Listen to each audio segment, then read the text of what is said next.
Hello beautiful people, I'm Red, and this is my guild's guide to Mythic Dimensius. Grazler and Veer, it looks like, and I think Graz gets out there first, or no, it's Veer who gets out there first with a blink, and then Graz goes out second. So we'll see that develop here. Sorry, I'll mute this. All right, so you see, oh, let me pause. All right, so you'll see when they get out here, and I might have to play it even slower. Graz was too fast. All right, so Veer gets back there, right, and he's not on the marker, but that's okay. Like, he just gets out and he plants, right? That's the important part. So now Graz is going to gradually adjust. You can see how he takes a step and he puts the circle basically right up against Veer. And then you'll see here how quick we are able to save them because their circles, even though the animation, like right here, you can see right under this icon, I'm sorry, the icon's in a bad spot, but you can see that this is the rim of the circle, right? The right circle's rim is like here, and the left circle's rim is here. So you don't actually have to be inside of the circle for you to start pulling them down. And you'll be able to tell if you are in the right spot based on if you see the lines coming out of your character going up into each direction. So right here, when we step into the circles, you see how we have the lines, the tendrils going up to the left and the right? That means that you're saving both people. So the Venn diagram, even though I just showed you that the animation isn't completely overlapped, it works. It works. So just stand in the middle. Don't do any wiggling to the left and the right. Do your best to stand in the middle and watch how quickly we save them. So the hide soon is 5 seconds, and we're going to save them in 4 seconds time by walking to the middle. Like Step Bro walk to the left and right a little bit there. He doesn't need to be doing that. He can just walk straight. Probably the reason it wasn't any faster. And we save these people like a full second before we even have to gate, right? So what was happening before is we were pretty much saving people. Let's see if that's even in the clip. So the hide was like starting and we would still be saving people. And right when the hide starts, it's a 5-second cast, as you can see from Dimensius. When the when the Devour cast starts, you take like 4 million damage. And then every second while it's casting, you take 4 million damage. And then when it finishes, you take more than 4 million. So what was happening is we were gating with like 2 seconds left. So you're getting ticked here, 4 million hit, another 4 million hit, another 4 million hit, and then sometimes another 4 million hit, which is most people's entire health bar, while the healers are not able to heal you. But you can see here, we're pretty healthy because we're about to just gate into a link and everybody's going to be fine. I don't know if that's in the clip, but okay, so I gate and, I gate to safety because we did pretty good that pull. I think we actually might have died because people on the left did something wrong that pull, but either way, you guys, I think this is better and I would really like to commit to all right, so we are going to stand just to practice for the second platform as well. This is not strictly required that we do this, but standing to the left of this pool right here, the null binder that spawns, we're going to have to do that on the second platform of P2.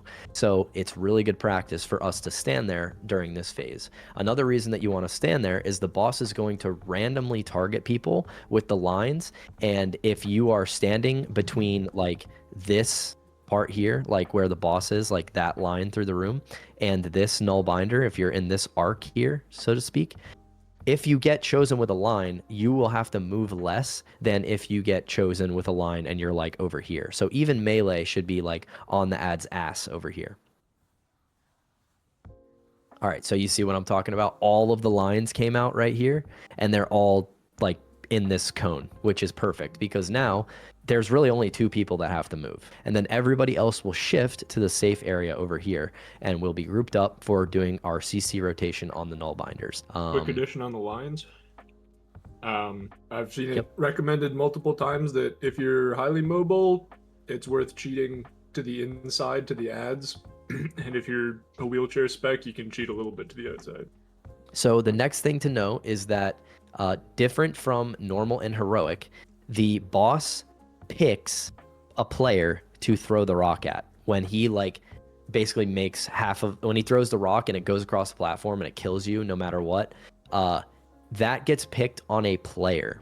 So what we want to do is make sure that nobody is standing in the middle section of the room whenever the rock is like getting targeted, and that ability is called like fragment. This person doesn't have boss timers on their frames or anywhere in their POV, so I will call out like when it's good to move, but you'll see that pretty much everyone is stacked up here in this safe spot, and they're well on the left side of the room, because the worst thing that could happen here is that you kill this Void Warden in the middle and you're not able, and the boss targets somebody who went through early. Like, let's say you're a Warlock and you get targeted with this ability here, and to get out of your line, you like hit your port and you're standing on this side of the platform.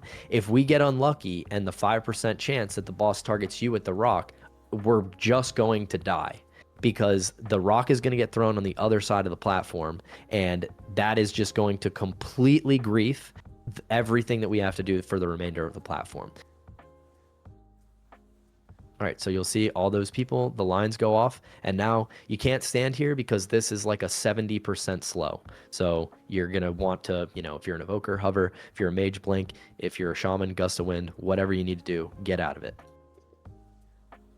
All right, now after the boss, like, I think this is a bigwigs alert here, like the Dimensius raises his arm. I don't know if I see that on my screen, but I'll call out like when the fragment goes off, and I'm gonna put an air horn on it, and that's when we can move. So this first one is a natty movement. Well, not really natty, because we're gonna have a wind rush here.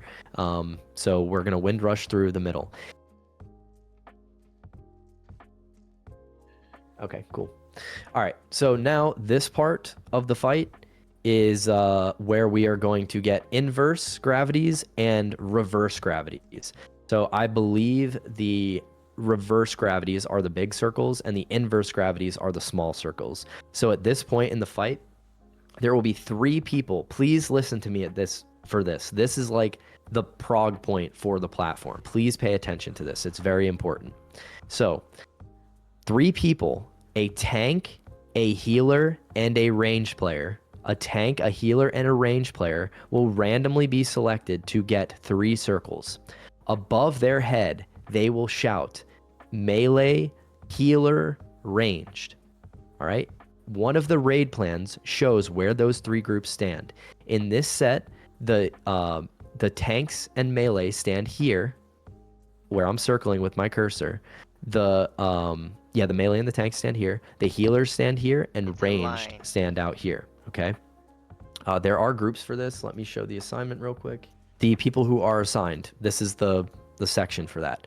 So we have 20 people in the raid. There's 3 circles. You can't divide 20 by 3 evenly, right? So there's going to be 2 circles with 7 people in it, and there's going to be 1 circle with 6 people in it. The reason why I have chosen the range circle to have 6 people in it is because you don't have 7 healers. So the amount of people that will be in the ranged or the healer soak is potentially variable. So Cram, myself, and Shots, let's say on a set, Kron is the tank player that's picked for melee. No problem. All 7 of the melee players always go to the same spot every time we do a circle. They look for the person shouting melee or tank, whatever it is, and they go to that part. They go to that circle, okay? The person shouting healer, let's say on a set, it's JMO. JMO will go to the spot that is assigned in the raid plan, and everybody else will stand around JMO.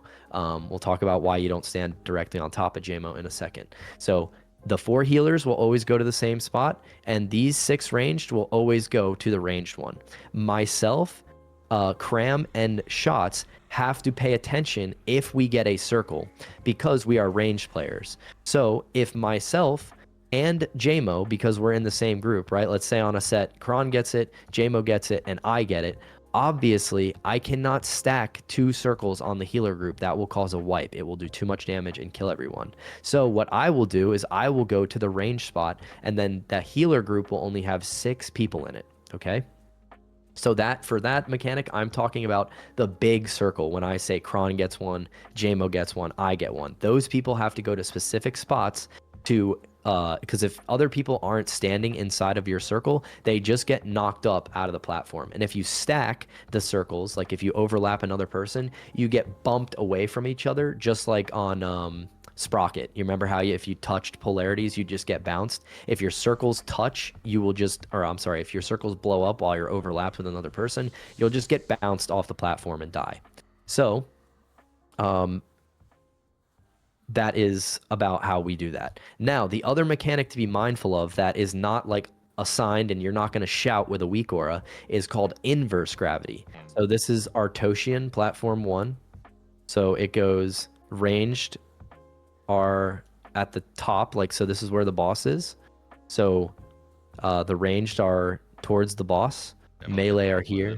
You can see there, this is the tank one, this is the healer one, this is the ranged one.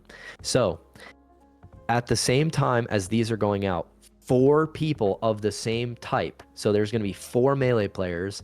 I don't think every healer gets it, but I think it's 4 ranged and maybe like 3 healers and 1 extra ranged. They get a circle under them called inverse gravity. So the big one is reverse, the small one is inverse. When you get that one, you will do damage to people within a 2-yard radius from you. So I don't know if you're going to be able to see it. You see how these people have like the swirl around them? Like this is Terracent, the mage. This is Forgi, another mage.